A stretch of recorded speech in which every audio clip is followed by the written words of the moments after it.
It started with a simple message, an innocent conversation between two teenagers. But what Sarah Carter didn't know was that she was walking straight into a deadly trap. In the quiet town of Elmhurst, a chilling crime unfolded that left a family shattered and a community in shock. Who was Ethan Walker, and what dark secrets was he hiding? Stay with us as we unravel the horrifying truth behind Sarah's disappearance. If you love gripping true crime stories, make sure to like this video and subscribe for more shocking cases. Every detail matters. Let's dive into this disturbing case together. James sat in his living room, the house eerily quiet. His daughter's laughter and footsteps were now just echoes in his memory. His heart weighed heavy in his chest. How could he have missed the signs? How could he not have known that something was wrong? His thoughts lingered. I should have known better. I should not have let her go out. What could I have done to protect her? But now, all he had were the memories of his beautiful daughter, gone in an instant. Elmhurst was a small, peaceful town where everyone knew everyone's name. It had a charm that made it feel like time had slowed down. James Carter, a 36-year-old single father, lived there with his 15-year-old daughter, Sarah. James had always done his best to give her a happy, stable life. Despite the challenges of raising a child alone, Sarah was a bright, cheerful girl with a passion for cycling. Every afternoon, she would take her bike for a ride through the quiet streets of Elmhurst, capturing the world around her in pictures she'd post on Facebook. One comment, though, began to stick out among the others. "Your bicycle looks nice," read a message from a boy about her age. It was from Ethan Walker, a 16-year-old who had recently moved to town. His compliments grew more frequent, often followed by casual invitations to ride together. At first, Sarah didn't think much of it. She was just a friendly, naive teenager. She enjoyed the attention, especially from someone her age. Little did she know, each message was planting a seed that would soon grow into something dark.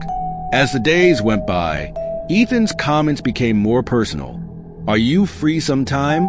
Let's go for a ride together." Sarah felt a rush of excitement every time he commented. He seemed nice enough. After all, they both shared an interest in bicycles. Soon, the casual comments turned into private messages. "I know a lot about bikes," Ethan told her one afternoon.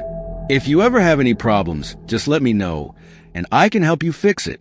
I live not too far from you." Sarah, thinking he was just being kind, didn't hesitate to take him up on his offer. She had a small issue with her bike one day, and without thinking twice, she messaged him. "Hey, my bike's acting up. Could I come over for help?"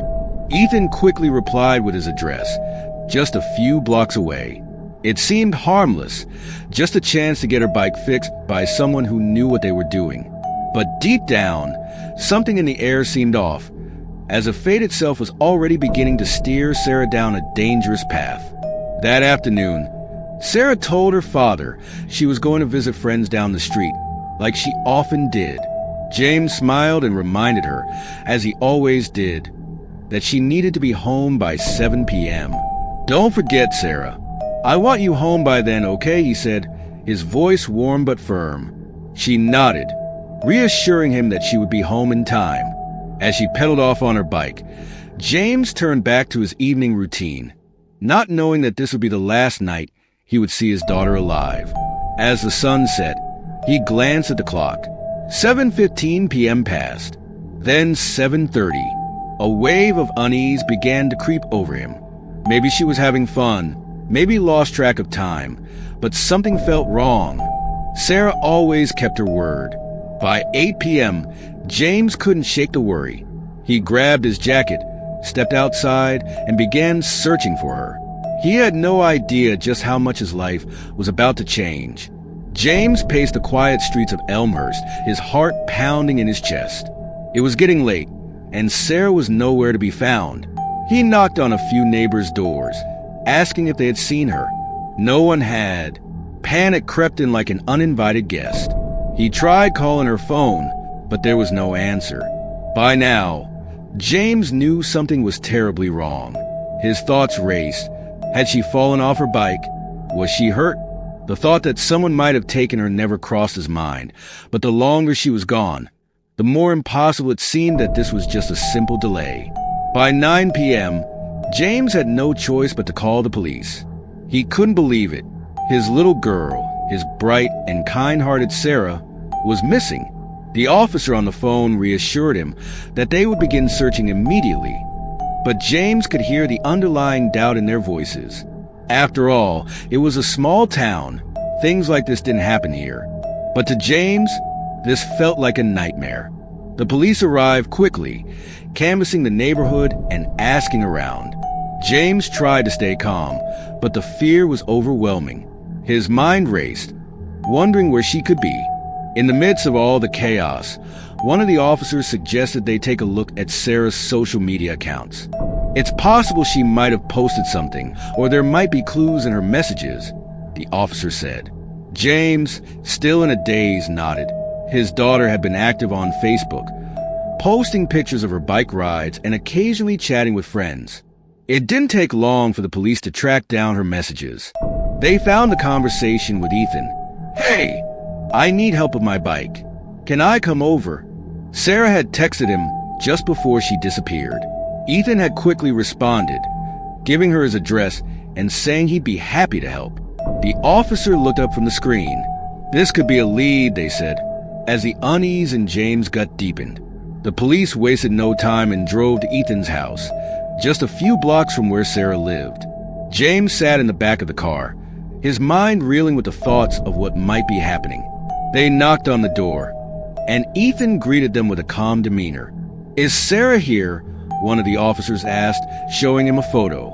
Ethan's face remained neutral, though something in his eyes flickered for a moment. Was it fear? "Yeah. She came by to get her bike fixed. I helped her out, and she left shortly after," Ethan explained, his voice steady. The officers exchanged glances, sensing something was off. They asked to search the house, and Ethan reluctantly agreed. The search was methodical, moving through the house room by room. But it wasn't until they reached the basement that the true horror began to unfold. There, hidden under a pile of old blankets and boxes, was Sarah's bicycle. The officers froze. The bike was unmistakable. It was hers. Ethan's calm demeanor shattered when the police confronted him about the bicycle. His face drained of color, and his hands trembled slightly as he tried to explain. "She left right after I fixed it. She didn't even stay long," he stammered. But the officers could see through his lies. They pressed him harder, asking why her bike would be hidden in his basement. Ethan finally broke. His voice was shaky, and his eyes filled with shame as he confessed. She didn't want to stay. I didn't want her to leave," he admitted, his words coming out in fragments. I thought if I could just keep her, she would stay with me. I didn't mean to hurt her." His face twisted in guilt as he revealed the horrifying truth. In his desperation, he had forced himself on Sarah. When she fought back, terrified and screaming, he panicked. In a fit of rage, he had grabbed a baseball bat and struck her repeatedly until she stopped moving. The room fell silent. The officers stood frozen, horrified by the admission. James, who had been standing at the door, felt as though the world had crumbled beneath his feet. His daughter, his precious girl, was gone, taken from him in the most unimaginable way. Ethan was arrested on the spot, his confession sealing his fate. The news spread quickly through Elmhurst, leaving the town in a state of shock. Ethan Walker, the boy who had seemed so innocent just days ago, was now the face of terror. As investigators dug deeper into his past, they discovered a chilling connection. Ethan's older brother, 27-year-old Lucas Walker, was already in prison for a similar crime. He had been convicted of rape years earlier. It seemed that the path to violence and depravity ran deep in the Walker family. The realization left the town reeling. How could someone so young, from a seemingly normal family, commit such a horrific act? It was as if the cycle of violence had been passed down, a tragic inheritance from one generation to the next. As Ethan was carted away to face justice, the true horror of the tragedy began to sink in for the small town of Elmhurst. But for James, the grief was unbearable. His only child, his sweet Sarah, was gone, and nothing could ever fill the hole she had left in his heart. James sat in his living room, the house eerily quiet. It was as though Sarah's laughter and footsteps were now just echoes in his memory. His heart weighed heavy in his chest. How could he have missed the signs? How could he not have known that something was wrong? He replayed the moments in his mind. Sarah talking about her bike rides, Ethan's innocent comments, and wondered if there had been something he could have done to protect her. But now, all he had were the memories of his beautiful daughter, gone in an instant. The townspeople were kind, offering their condolences, but their words felt hollow. They couldn't understand what it felt like to lose a child. James knew they were trying to be supportive, but their sympathy only reminded him of the painful truth. Sarah would never walk through that door again. He had failed as a father, and now, all he could do was try to live with the emptiness she left behind. Elmhurst, once a quiet and tight-knit community, was now fractured. The shock of Sarah's murder reverberated through every home, every corner. No one could fathom how someone so young could commit such a heinous act. Whispers filled the streets, and conversations turned to how they could have stopped it. The Walker family had lived quietly in Elmhurst, blending in with the rest of the townsfolk. But now, they were the subject of every conversation. Ethan's arrest shook the town to its core, but it was his older brother, Lucas, who haunted the nightmares of the residents. It was hard to ignore the connection between the two brothers, both responsible for such unspeakable crimes. The people of Elmhurst couldn't help but wonder, how could a family produce such monsters? And were there others, hidden in plain sight, capable of similar violence? The entire town began to question the safety of their own homes, their own children, and what they thought they knew about their neighbors. Months passed, and the case moved to court. The trial was a media circus, drawing attention from all over the state. James sat through every session, his eyes never leaving Ethan's face. The boy, no, the young man, who had taken his daughter's life. Ethan, now 19, was cold and detached in the courtroom, his eyes vacant as the charges were read aloud. It was as though he didn't even comprehend the gravity of what he had done. As the defense attempted to paint him as a confused teenager, struggling with impulses he didn't understand, James fought the urge to shout, to scream at the boy sitting across from him. This wasn't a misunderstanding. This was pure evil. The pain that James felt in that moment was unbearable. His daughter had been innocent, and now, this boy would try to play the victim? The anger inside James grew, and for the first time, he wanted justice more than he had ever wanted anything in his life. As the trial continued, more disturbing information about the Walker family came to light. Lucas Walker, Ethan's older brother, was revealed to have a history of violence and sexual assault. The more the prosecution uncovered, the clearer it became that Ethan had grown up in a toxic environment, one where violence was normalized. It was in his blood, inherited from a family that had been broken long before him. James couldn't help but think back to the first time he had met Ethan. The boy had seemed so ordinary, so harmless. But now, as the layers of his past were peeled back, it became clear that there was nothing ordinary about him, nothing harmless. The Walker family had a dark legacy, and Ethan was merely the latest in a long line of criminals. The town of Elmhurst would never be the same again, and neither would James. James sat alone in his backyard late one evening, staring up at the stars. It had been a year since Sarah's death, and though time had passed, the pain hadn't dulled. It still hurt just as much as the day he found out she was gone. No amount of tears, no amount of grief could bring her back. His heart ached for the daughter he had lost, the life that had been taken from him in the most horrific way imaginable. He thought about all the moments they had shared, the quiet evenings spent watching TV, the bike rides they had taken together, the simple joy of being a father to his only child. And now, it was all gone. The weight of his grief was unbearable, but he carried it with him, knowing that nothing would ever fill the emptiness left behind. As much as he wanted to believe he could move on, He knew deep down that a part of him would never heal. His daughter had been taken from him, and there was no escaping the pain. The day of Ethan's sentencing finally arrived. James was there, along with members of the community, his face set in grim determination. The courtroom was packed, the air thick with tension. Ethan sat his head down as the judge read aloud the verdict: life in prison without the possibility of parole. James couldn't bring himself to feel relief. He had wanted justice, but now that it was here, it didn't bring the peace he had hoped for. Ethan would rot in prison for the rest of his life, but that wouldn't bring Sarah back. No punishment, no verdict could ever undo the damage that had been done. The boy who had destroyed his family would never feel the same pain James carried every day. But in that moment, there was a small sliver of justice. Ethan had been caught, convicted, and sentenced. And though James knew it wouldn't fix everything, it was something. A small step toward healing. Weeks after the sentencing, life in Elmhurst slowly returned to its usual rhythms, but the shadow of Sarah's death lingered over the town. People would look at James with sympathetic eyes, but it only served to remind him of his loss. He no longer had the energy for small talk or neighborhood gatherings. The person he had been before Sarah's death felt like a stranger now. In the quiet moments when he was alone, James allowed himself to grieve. He thought about his daughter's smile, the way she would laugh at his terrible jokes, the way she always cared for the people around her. Every day felt like an uphill battle, trying to put on a face of the world while struggling with the wreckage inside him.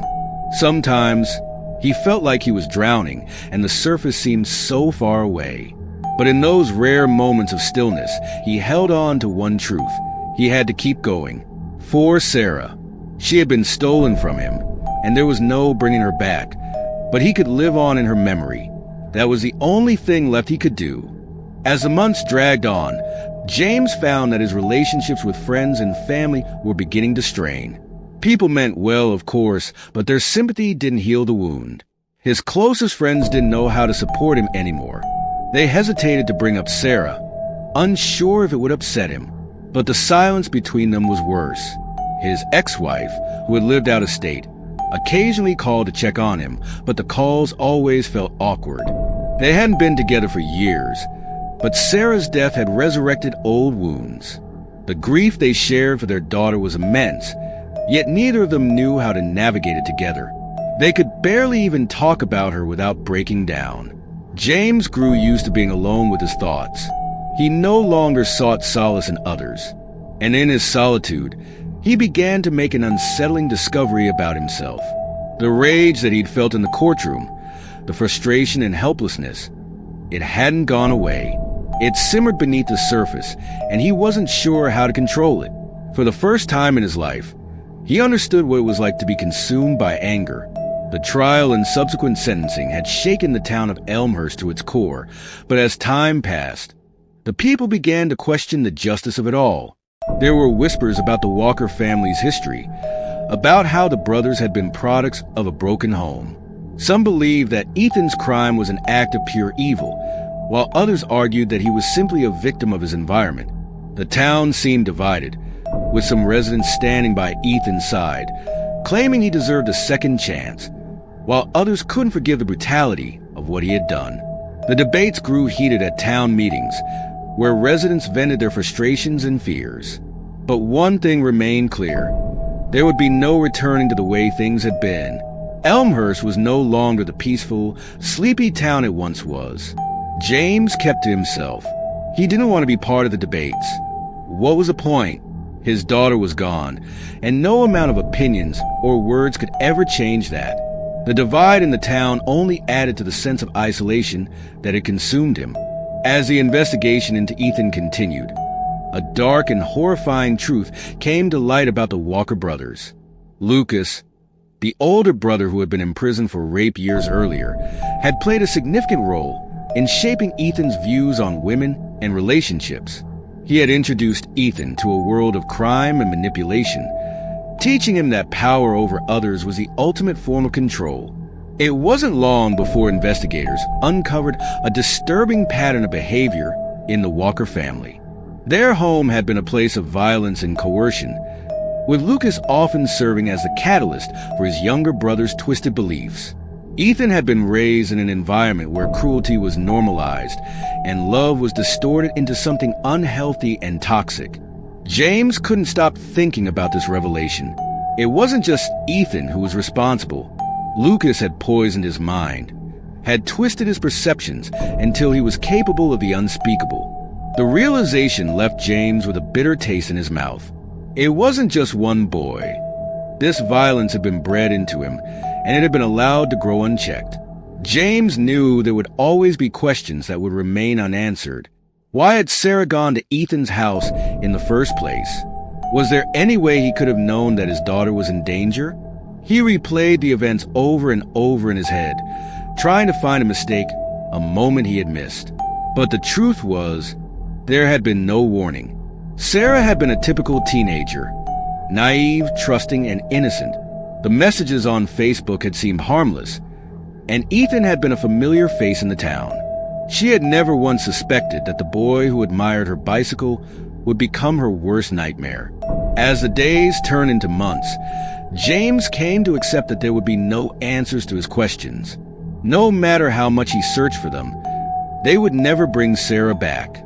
The only thing left for him was to find a way to live with the pain, to find a reason to keep going even when every day felt like an uphill battle. The years passed, and James slowly began to rebuild his life. He never fully recovered from the loss of Sarah, and he knew he never would. But with time, he found a way to carry on. He started volunteering at a local support group for parents who had lost children, hoping to find some comfort in helping others who had experienced the same grief. Though the pain never disappeared, he learned to live with it, to let it coexist with the parts of his life that still held meaning. He focused on his work, spending more time with his friends, and gradually, he found moments of peace. Elmhurst, too, slowly healed from the scars left by the Walker brothers. The town would never forget Sarah, but over time, it learned to move forward. Life, as it always does, carried on. But for James, there would always be a hole in his heart, one that nothing, no amount of justice or time, could ever fill.